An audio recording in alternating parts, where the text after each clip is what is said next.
Hello students, कैसे हैं आप? आशा करते हैं कि आप सब बहुत अच्छे होंगे। स्टूडेंट, इस वीडियो में हम आपको जो आपकी बची हुई प्रश्न हैं एक्सरसाइज 1.1 का क्लास 10th मैथ, वो हम आपकी प्रश्न कराएंगे। इससे पहले हम आपके प्रश्न नंबर 1 और 2 हमने आपको वो प्रश्न एक वीडियो में आपको दे रखे हैं और उसको आप देखें। उम्मीद करते हैं कि आपको वो पसंद आएंगे। ठीक है, तो हमने यहाँ पर प्रश्न नंबर 3 लिखा है। ये प्रश्न कुछ इस प्रकार से है स्टूडेंट कि किसी परेड में 616 सदस्यों वाली एक सेना की टुकड़ी को 32 सदस्यों वाली आर्मी बैंड के पीछे मार्च करना है। दोनों समूहों की समान संख्या वाले स्तंभों में मार्च करना है। उन स्तंभों की अधिकतम संख्या क्या है जिसमें वे मार्च कर सकते हैं? देखिए स्टूडेंट, यहाँ पर हमें जो अधिकतम वर्ड दिया है, क्योंकि हम इस एक्सरसाइज में, इस प्रश्नावली में कहीं ना कहीं हम एचसीएफ वाले प्रश्न कर रहे हैं, मतलब महत्तम समापवर्तक वाले प्रश्न कर रहे हैं ज़्यादातर, और यूक्लिड विभाजन प्रमेय से रिलेटेड प्रश्न कर रहे हैं। तो इसमें जो अधिकतम वर्ड आया है, तो यहाँ पर जो 616 और 32 जो दिया गया है, नहीं किसी परेड में 600 सदस्यों वाली एक सेना की कोई टुकड़ी है और 32 सदस्यों वाले आर्मी बैंड के पीछे मार्च करना है, मतलब 616 और 32 को। इसके लिए हमें क्या करना है, यूक्लिड विभाजन प्रमेय के प्रयोग से इसका हम क्या निकाल लें, एचसीएफ निकाल लें। लेकिन ऐसे नहीं, डायरेक्ट नहीं, इसको हम एक तरीके से निकालेंगे जो इस प्रश्न में हमसे बुला है ना। तो हम सबसे पहले यहाँ पर जो है वो ये कह रहा है कि एक तो हमारा आर्मी के टुकड़ी का समूह है और दूसरा क्या है, स्तंभों की संख्या क्या है, बिल्कुल आपकी बराबर है। तो हम सबसे पहले यहाँ पर जो दिया गया है, टुकड़ी कितनी हमारी 2 है ना। तो हम इसको हल करते हैं, बहुत ही आसान तरीके से हल करेंगे। यानी पहली टुकड़ी में, ठीक है स्टूडेंट, पहली टुकड़ी में जवानों की संख्या कितनी है स्टूडेंट? जवानों की संख्या वो है स्टूडेंट हमारे पास 616। ठीक है स्टूडेंट। अच्छा, दूसरी टुकड़ी में क्या है, दूसरी टुकड़ी में जवानों की संख्या है ना, वो है हमारी 32 है। ठीक है, तो हम इन 616 और इन्हीं जब अपना 32 का हम एक तरीके से एचसीएफ निकाल दें, लेकिन किससे, यूक्लिड विभाजन प्रमेय से। तो स्टूडेंट, यूक्लिड विभाजन प्रमेय हमारी क्या होती है ना, तो हम किससे कर दें, यूक्लिड विभाजन प्रमेय से। ठीक है, तो यूक्लिड विभाजन प्रमेय क्या होती है, ए बराबर होता है स्टूडेंट हमारा बी क्यू, ठीक, प्लस आर, ये होता है। ये तो हमारी यूक्लिड विभाजन प्रमेय हो गई। और इसमें जो आर होता है स्टूडेंट, जहां जो आर होगा, आर वो 0 से बड़ा या उसके बराबर, किंतु बी से क्या होगा, छोटा होगा। इस तरीके से स्टूडेंट हमारी जो आर की कंडीशन होगी वो ये होगी। ठीक है, मतलब जो आर रिमाइंडर है, शेषफल है, वो इस कंडीशन में होगा। ठीक है, तो यहाँ पर स्टूडेंट हम क्या करें, यहाँ हम ए बराबर मान लें कितना, मान लिया हमने ए बराबर 616 मान लिया, और बी बराबर कितना मान लिया स्टूडेंट, 32 मान लिया। तो अब हम इसमें हम पुट करते हैं, तो यहाँ देखिए स्टूडेंट हमें क्या मिलेगा, ए की जगह क्या लिख दें हम, ए की जगह लिख दें हम 616, और बी की जगह कितना जाएगा हमारा, ये 32 है ना। तो इसके लिए हम क्या करें, सबसे पहले 616 और 32 का एचसीएफ निकालते हैं। ठीक है स्टूडेंट, तो इसको हम किस तरीके से करेंगे, है ना।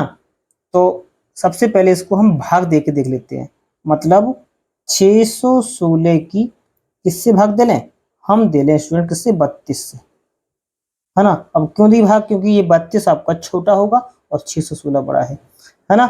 तो स्टूडेंट इसको हम भाग देते हैं, तो देखिए 32 एकम करते हैं 32, क्योंकि 32 दूनी हम करेंगे तो ज्यादा हो जाएगा, अब ये कितना बच्चा 11 में से 2 गए 9, ठीक है, और यहाँ रह गए कितने, 4 में 3 गए 1, उतारे कितने 6, है ना। और अब हो जाएगा, हम कितने कर लें 32, यहाँ पर ये हो गया। और अब कर लें स्टूडेंट हम 32 नेमा, यहाँ पर कितना होगा एक तरीके से 32 की 9 बार गुणा, चलो यही 32 नेमा, 9 दूनी 18 के 8, हासिल आ गई 9 3 27 और 1 28,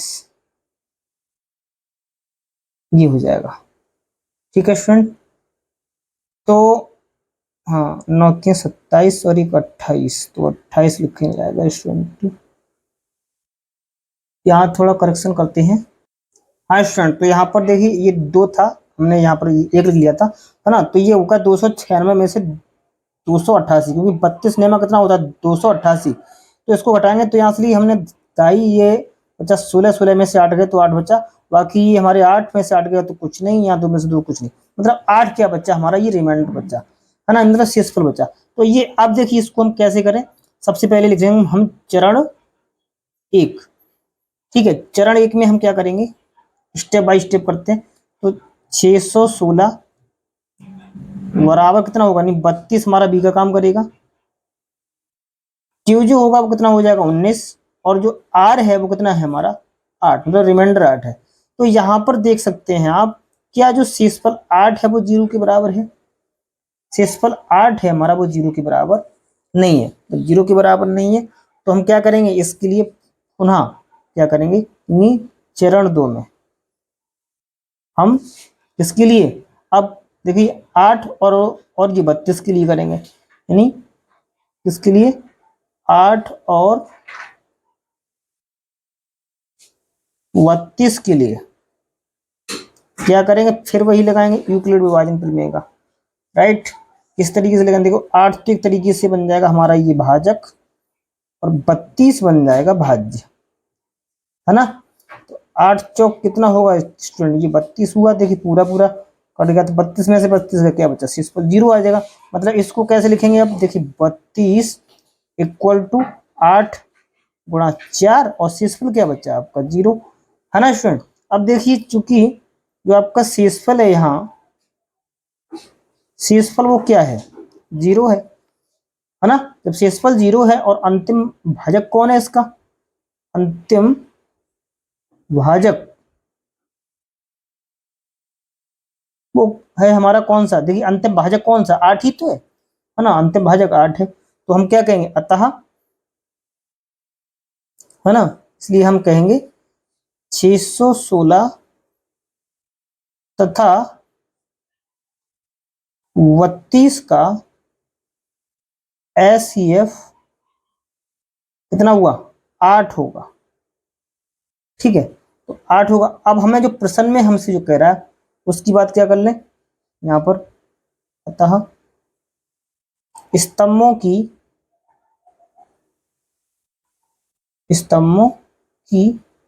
अधिकतम संख्या कितनी होगी फिर, जब क्योंकि एचसीएफ हमारा अधिकतम हुआ ना 8, अधिकतम संख्या कितनी होगी स्टूडेंट 8 होगी, 8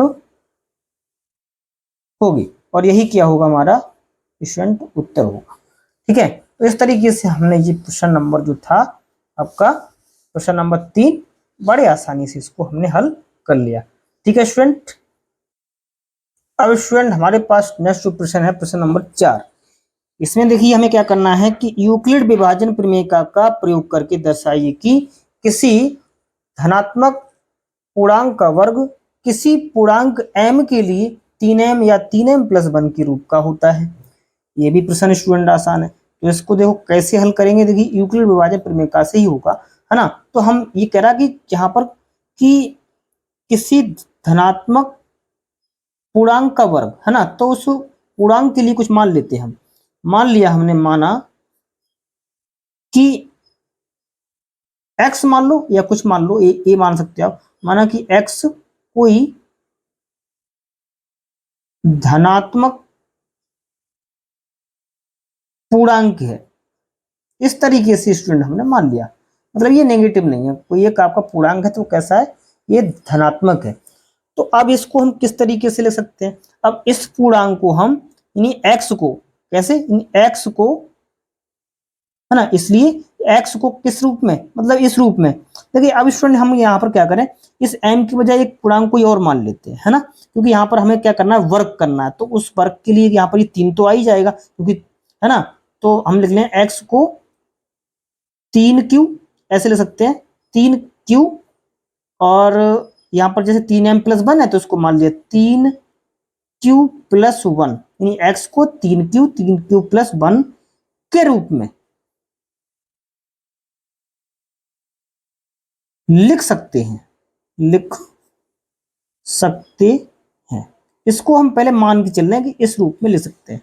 तो अब यहां पर किसी तरीके से 3q लिखा है, इस q की जगह अगर ये m आ जाए, यहां पर भी इस q की जगह ये m आ जाए, तो समझ लेना कि कोई धनात्मक पूर्णांक का वर्ग इस रूप का होगा, है ना। मतलब यहां पर हमें m करने हैं, है ना। तो m कब होगी, तो अब कह रहा है कि किसी धनात्मक पूर्णांक का वर्ग, तो इसका मतलब इसको हम इस रूप में लिख सकते हैं, कैसे लिखेंगे तब, है ना। हम क्या करें, इस x को हमने किसके रूप में लिख लिया, 3q के बराबर लिख लिया, क्योंकि इस x को हम इस रूप में लिख सकते हैं, है ना। तो x बराबर कितना हो गया, 3q। अब कह रहा है इसका वर्ग, तो दोनों क्या करना पड़ेगा स्टूडेंट, इसका हमें यहाँ पर वर्ग करना पड़ेगा। तो वर्ग करेंगे तो देखिए x का वर्ग क्या होगा, x², 3q का वर्ग क्या होगा, 3q का भी वर्ग करेंगे, तो स्टूडेंट ये हो जाएगा पूरे का स्क्वायर, मतलब 3 का वर्ग हो जाएगा 9 और q का वर्ग हो जाएगा q², है। यहां तक कोई दिक्कत नहीं होना चाहिए। अब स्टूडेंट जरा ध्यान देना, देखिए यहां पर हम क्या करें, इस 9 को ऐसे ले सकते हैं 3 गुणा 3q², ऐसे ले सकते हैं ना। अरे 3 गुणा ये यहाँ पर इंटू हो गया, मतलब 3 गुणा 3q, क्योंकि 3 3 9 होगा। तो इस 3q², क्योंकि यहाँ पर q कौन है, एक तरीके से आपका पूर्णांक ही होगा ना, तो ये भी 3q² क्या होगा, ये आपका ये पूर्णांक होगा। तो इस 3q² की जगह हम m लिख दें, है ना, यहाँ पर, तो ये हो जाएगा हमारा कितना, इसको ले सकते हैं हम 3m, इसको इस x² को, मतलब इस राशि को 3q² को, है ना। तो हम कहेंगे जहां, यहां पर लिख दो, जहां m बराबर किसके हो गया, 3q² है।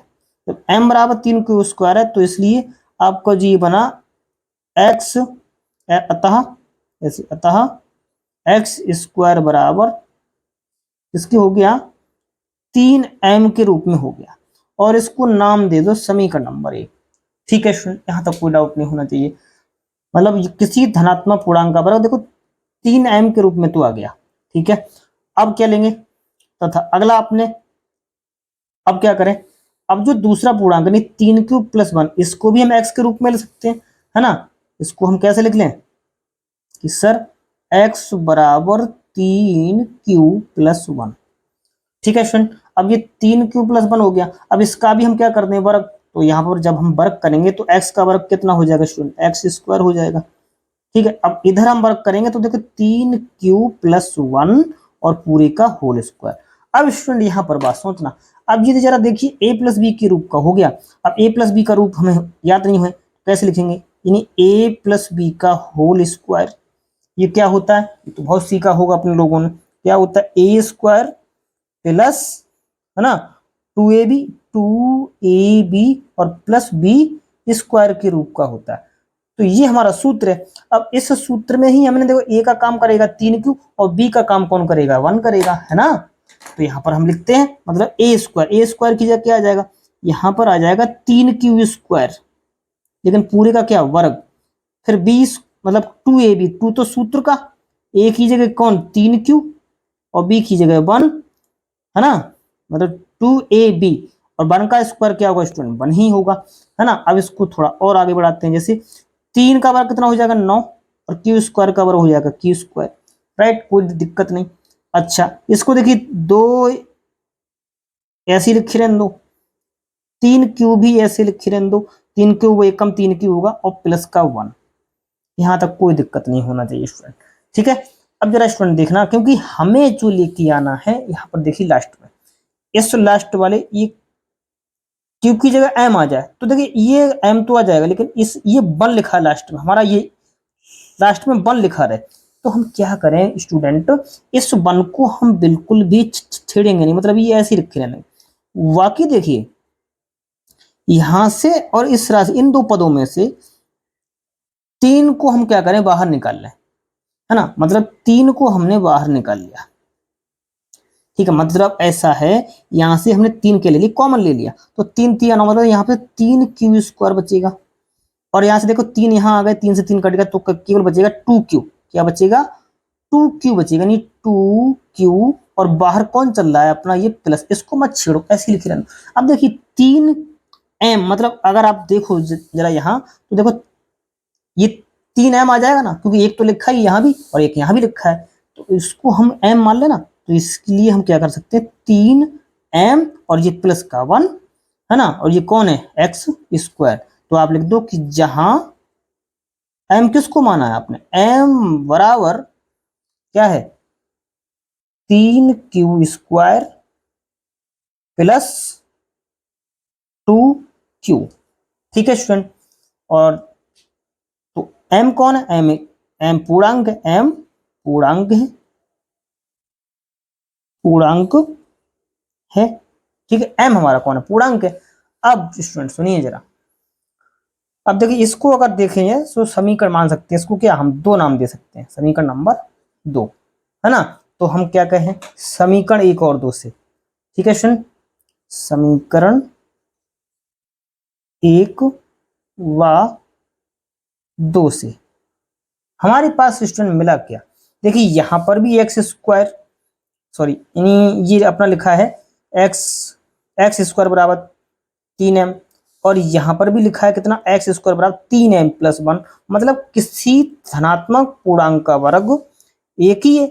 और वो कितने रूपों में हो रहा है, यहाँ हो रहा है 3m के रूप में, और यहाँ हो रहा है 3m प्लस 1 के रूप में, है ना। तो इसका मतलब ये है कि एक ही धनात्मक पूर्णांक जो है वो 2 रूपों में आ रहा है, केवल उसका रूप कैसा है, रूप स्टूडेंट हमें यहाँ पर जो दिखाई दे रहा है वो कैसा दिखाई दे रहा है कि एक्स स्क्वायर जो है वो 3m के भी रूप में है और 3m प्लस 1 के भी रूप में है ना। तो इस तरीके से स्टूडेंट देखो लिखना, एग्जाम में एक एक पॉइंट आप अगर लिखोगे तो एग्जामिनर आपका एक भी नंबर नहीं काटेगा, बड़ा अच्छे नंबर आपके मिलेंगे। अब जो लिखने वाली बात है ना स्टूडेंट, वो आप जो लिख सकते हो, अतः कैसे करके सुंदर सुंदर आप लिख सकते हो, अतः किसी धनात्मक पूर्णांक का वर्ग किस किस रूप के रूप का होगा, किसी पूर्णांक m के लिए, नहीं किसी पूर्णांक, और पूर्णांक किसके लिए, m के लिए, m के लिए किस रूप का होगा, 3m और कौन सा 3m प्लस 1 के रूप का होता है। कितनी सुंदर बात हो गई ना, मतलब इस रूप का हो गया ना, हो गया, तो यही तो हमें सिद्ध करना था, तो इसलिए हम अपने लोगों ने सिद्ध कर दिया। इसमें कौन सी बड़ी बात हुई स्टूडेंट, है ना, तो इसको हमने आसानी से सिद्ध कर दिया। अब हम देखते हैं स्टूडेंट, अब स्टूडेंट हमारा जो नेक्स्ट प्रश्न है ये प्रश्न नंबर 5, इस प्रश्नावली का ये आखिरी प्रश्न है, ये लास्ट प्रश्न है कि यूक्लिड विभाजन प्रमेय का प्रयोग करके दर्शाइए कि किसी धनात्मक पूर्णांक का घन 9m 9m प्लस 1 या 9m प्लस 8 के रूप का होता है। देखिए इससे पहले वाला जो प्रश्न था हमारा आपका ये चौथा प्रश्न, उसमें क्या कह रहा था, उसमें ये कह रहा था किसी धनात्मक पूर्णांक का वर्ग 3m या 3m प्लस 1 के रूप के हुआ। अब की बार में हमें ये दे रहा है किसी धनात्मक पूर्णांक का घन दे रखा है ना, इसका मतलब है उसकी हमें 3 घात करनी पड़ेगी अब की बार में, है ना। तो हमने यहाँ पर हल के लिए कह दिया, हल करते हैं, मान लिया हमने, माना कि x एक धनात्मक पूर्णांक है, सही है स्टूडेंट, मान लिया कि वो x राशि है, कैसी है, जो कैसी है, धनात्मक है। ठीक है। तो अतः इस x को हम किस रूप में ले सकते हैं? अब एक जरा बात ध्यान देखना, एक बात सुनना, जरा छोटी सी बात सुनना, क्योंकि छोटी नहीं वैसे बहुत अच्छी बात है। क्योंकि यहाँ पर अगर हम इस x को, एक बात जैसे हम इस तरीके से हम आपको बताएं, एक मिनट, जैसे अगर हम इस x को यहाँ पर जो दे रखा है हमें, एक बार 9m है ना, या 9q के रूप में माने, जैसे ऐसे लिखा है, ऐसे इसे छोड़ो, यानी x बराबर 9q माने। अगर इसकी हम पूरे की घात 3 करें, इधर भी 3 करें, इधर भी 3 करें, तो देखो 9 का 3 घात करोगे तो कितना आएगा, 9 में 81 ने 729। तो बहुत ही ये इसमें हमारा ये लंबी चौड़ी गुणा आएगी, क्योंकि हमें तो इस x की घात 3 को किस रूप में लेके आना है, ये लेके आना है 9m के रूप में लेके आना है ना। तो कुछ हम ऐसी संख्या मान लें जिसका हम क्यों करें तो उसमें हमें ये 9 प्राप्त हो जाए। तो उस 9 प्राप्त के लिए हम स्टूडेंट यहाँ पर क्या करें, है ना, मान लिए कि इस x को हम कैसे ले लें, इस x को हम 3q के रूप में ले सकते हैं, क्योंकि आप यहाँ पे 3 का क्यू करोगे तो 3 तिया 9 तिया 27, मतलब छोटा रहेगा कुछ, है ना। तो इतना सही है 3q, और अगला कौन सा 3q प्लस 1, और एक कौन सा है, एक हो जाएगा आपका 3q और प्लस 2। यहाँ पर 2 क्यों किया, क्योंकि 2 का आप 3 घात करोगे तो उसमें 8 मिलेगा, क्योंकि 2 दूनी 4 दूनी 8। तो यहाँ पर जो लास्ट में स्टूडेंट हमारा कितना आ जाएगा, 8 आ जाएगा। आ गया नहीं आ गया मजा, है ना स्टूडेंट। तो यहाँ पर अच्छा जो अपना बी है ना, तो इसमें देखिए एक तरीके से यूक्लिड विभाजन प्रमेय का जो प्रयोग होगा ना, तो वहां से हमें यहाँ पर जो दिख रहा है कि बी कितना है, यहाँ पर 3 है, 3 है, 3 है ना। तो अब हम इसको सर्वप्रथम कैसे लिख दें, सबसे पहले हम क्या करते हैं, सब प्रथम में x बराबर हम कितना ले, 3q ले, ठीक है स्टूडेंट। जब x बराबर 3q है तो इसको हम क्या करते हैं स्टूडेंट, घन करने पर, घन करने पर आप लिखो या ना लिखो कोई बात नहीं। जब x का घन करोगे तो कितना हो जाएगा स्टूडेंट, एक्स क्यू होगा, और इधर करेंगे हम 3q और पूरे का घन, है ना। तो कितना मिलेगा, 3 का घन कितना होता है, 3 तिया 9 तिया 27, यानी 27q का घन कितना हो जाएगा, q की घात 3 हो जाएगा, है ना। कोई दिक्कत स्टूडेंट, इसका मतलब है यहाँ पर 27q हो गया, 27q की घात 3 हो गया। लेकिन स्टूडेंट एक बात सुनना, यहाँ पर हमें जो लेके आना सिद्ध करना कितना है, 9m, है ना। तो यहाँ से हम क्या करें स्टूडेंट, 27 में से 9 क्या करें, यहाँ चुरा लें, तो 9 तो लिख लिया, लेकिन हमें तो 27 पूरा करना है, तो 9 तिया 27 होते हैं, इसका यहाँ होगा 3q की घात 3, क्योंकि 9 तिया 27 ही होगा। तो अभी 3q स्क्वायर को हम क्या ले सकते हैं, जहां m मान लो इसको, जहां m बराबर कितना हो गया, अब 3q की घात 3, तो जब इसकी जगह हम क्या ले सकते हैं, अब m यानी 9m किसके लिए, x की घात 3 के लिए, सही है स्टूडेंट। तो अब ये बनाना स्टूडेंट, इसको हम ले सकते हैं समीकरण नंबर क्या, इसको 1 मान लो, है ना, ठीक है स्टूडेंट। अब जो m है कौन, m आपका पूर्णांक है, m बराबर लिख दो पूर्णांक, फिर भी ये पूर्णांक ही रहेगा, है ना। अब हम लिखते हैं क्या अगला, क्योंकि x को 3q के रूप में लिया, अब x को हम 3q प्लस 1 के रूप में ले, है ना, यानी x बराबर हम ले लें 3q प्लस 1 के रूप में। तो यहाँ पर भी हम क्या करते हैं, इसका घन, तो देखिए x का घन करोगे तो ये x3 हो जाएगा, इधर घन करेंगे तो 3q प्लस 1, और पूरे की घात कितनी हो जाएगी स्टूडेंट, 3 हो जाएगी।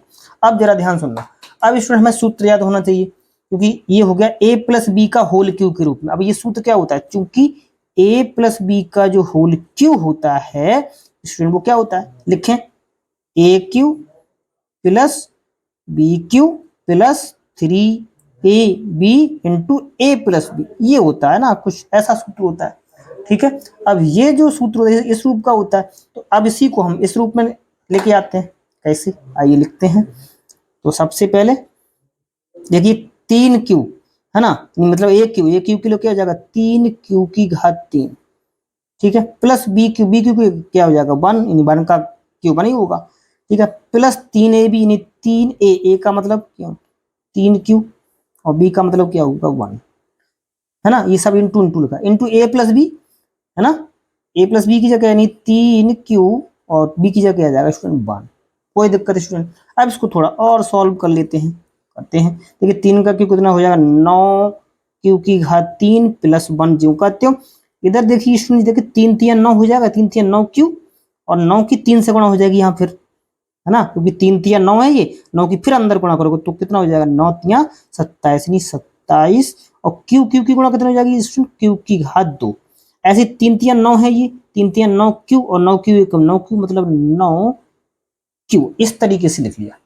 अब स्टूडेंट जरा ध्यान देना, देखिए इसमें जो भी ये एक है, क्योंकि यहाँ पर हमें एक लेके आना है, इसमें में हमें एक देखिए लेके आना है। यहाँ ये देखो लिखा है एक, एक लेके आना, तो इस एक को बाहर रख दो, बिल्कुल बाहर। कैसे? बाकी सब पास में ले, यानी 9 क्यू की घात 3 यहाँ, ठीक है। और ये 27 को भी यहाँ लिख लो, 27 क्यू स्क्वायर, और ये भी 9 क्यू यहाँ ले आओ, 9 क्यू, और बाद में लिख लो कौन 1। अब इसमें से हमें किस चीज की आवश्यकता है ताकि हमारा बाहर 9 आ जाए, क्योंकि देखिए स्टूडेंट यहाँ पर क्या है 9 है ना। तो इसमें से हम 9 को चुरा लें, मतलब 9 हमने बाहर निकाल लिया, तो यहाँ क्या बचेगा क्यू की घात 3 बचेगा। 9 3 27 होता है, तो यहाँ पर देखो 3 9 3 27 यानी यहाँ पर 3 क्यू स्क्वायर, और 9 एकम 9 यानी केवल आपका यहाँ बचेगा क्यू। और बाहर तो हमारा देखिए बाहर हमने कुछ नहीं लिया कॉमन, वो इतना ही है ना। इसलिए हमने देखिए इस राशि को अब हम क्या मान लें, एम मान लें, है ना। तो कैसे कर दें, यहाँ पर 9 और इस पूरे को क्या मान लें हम, इतने को एम, और ये प्लस 1, ठीक है स्टूडेंट। अब ये क्या है एक्स की घात 3 के बराबर लिखा है, ठीक है स्टूडेंट। तो यहाँ हम कहते हैं कि जहां m बराबर कितना हो गया, m की लगे लिख दो q की घात 3 plus 3 Q square plus q, और ये m कौन है, m हमारा एक पूर्णांक है। तो अब इसी को हम मान सकते हैं स्टूडेंट समीकरण नंबर क्या, समीकरण नंबर 2 मान लो आप चाहो तो, ठीक है स्टूडेंट, कोई दिक्कत। अब जो एक और पूर्णांक बचा है स्टूडेंट हमारा, वो क्या है, दूसरा तथा अब x को मान लो आप x बराबर कितना, यानी 3q प्लस 2, है ना। इसको भी आप क्या कर दो, यहाँ पर घन कर दो, तो x का भी घन कर दो, तो एक्स क्यू इधर घन करेंगे तो देखिए अब वही सूत्र लगेगा, यानी 3q प्लस के 2 और पूरे की घात 3। इसका हम घन करेंगे, सूत्र हमारा ऊपर लिखा है, देखिए क्या हो जाएगा 3q पूरे का घन, फिर 2 का घन यानी 2 की घात 3 plus A Q B Q plus 3 A B, 3 A B 3q, है ना, सॉरी 3 ए की जगह 3q और बी की जगह कौन 2, और ए प्लस बी 3q प्लस के 2, ठीक है स्टूडेंट। अब इसको और आगे चलाते हैं, 3 का घन 27 क्यू की घात 3, ये देखो 2 का घन कितना हो जाएगा स्टूडेंट 8। एक काम करते हैं चलो लिख लो कोई बात नहीं, ये हो जाएगा 3 3 9 दूनी 18 प्लस के 18 क्यू और इनटू में कौन है 3q प्लस के 2, ठीक है स्टूडेंट।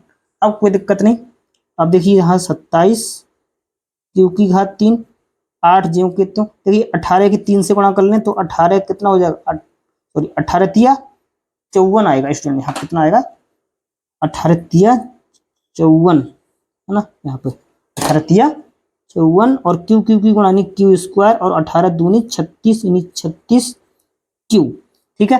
अब स्टूडेंट थोड़ा इसको करेक्शन करके लिखते हैं, कैसे लिखते हैं, देखिए 27 क्यू की घात 3, तो ये 8 तो हमें बाहर लाना है, मतलब ये एंड में लेके आना है, और बाकी ये 54 क्यू स्क्वायर और प्लस 36 क्यू और ये बाद में लिख लो 8। इन सब में देखो क्या आ रहा है हमारा कॉमन, यहाँ से लेके यहाँ तक सब में देखो 9 आएगा, तो यहाँ से हम 9 चुरा लें, है ना। तो यहाँ बचेगा 3q की घात 3, 9 छक कितना होता है 54, तो यहाँ 6 बचेगा 6q स्क्वायर और 9 चौक 36, है ना, तो यहाँ पे 4q और देखिए ये 8 तो लेके ही आना था, तो 8 बाहर। अब इस पूरी चीज को हम क्या मान स्टूडेंट m, है ना, तो ये हो जाएगा 9m और ये बाहर कौन है 8, ये कौन किसके बराबर है, ये एक्स क्यू इसके बराबर है। इसी को हम नाम देते हैं समीकरण नंबर 3। तो आप यहाँ लिख सकते हो स्टूडेंट, अतः सॉरी यहाँ m बराबर, m किसको माना है वो लिख दो, m माना है अपने लोगों को 3q², 3 क्यू की घात 3 प्लस 6q² प्लस के 4q इसके रूप में लिखा है ना। m कौन है हमारा, आपका इंटीजर है, ठीक, पूर्णांक है। तो अब स्टूडेंट देखिए, एक ही पूर्णांक का घन मतलब x कोई आपका एक तरीके से धनात्मक पूर्णांक था, तो उसका घन जो किया वो कितने रूप में आया, 3 रूप में आया। कितना, देखिए 9m के रूप में आया, दूसरा 9m+1 के रूप में आया, तीसरा 9m+8 के रूप का आया, है ना। तो अब कैसे लिखेंगे, समीकरण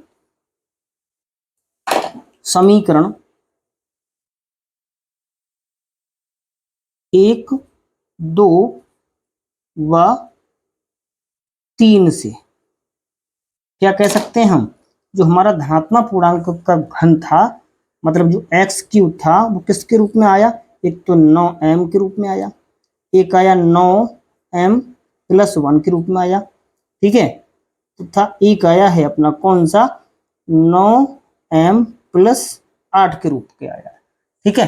तो इस तरीके से ये यहाँ पर हमारा स्टूडेंट ये आंसर ये हो गया, ठीक है। तो उम्मीद करते हैं कि स्टूडेंट आपको ये वीडियो भी अवश्य पसंद आया होगा, सारे प्रश्न आपको समझ में आए होंगे। स्टूडेंट आप सारे प्रश्नों को बहुत ही अच्छी तरीके से नोट करें, है ना। तो फिर ये एक्सरसाइज आपकी यहाँ पर जो है समाप्त होती है, फिर हम नई एक्सरसाइज लेके आएंगे, तब तक के लिए आप इन्हें अच्छी तरीके से तैयार करें। मिलते हैं आपको नेक्स्ट वीडियो में, तब तक के लिए नमस्कार।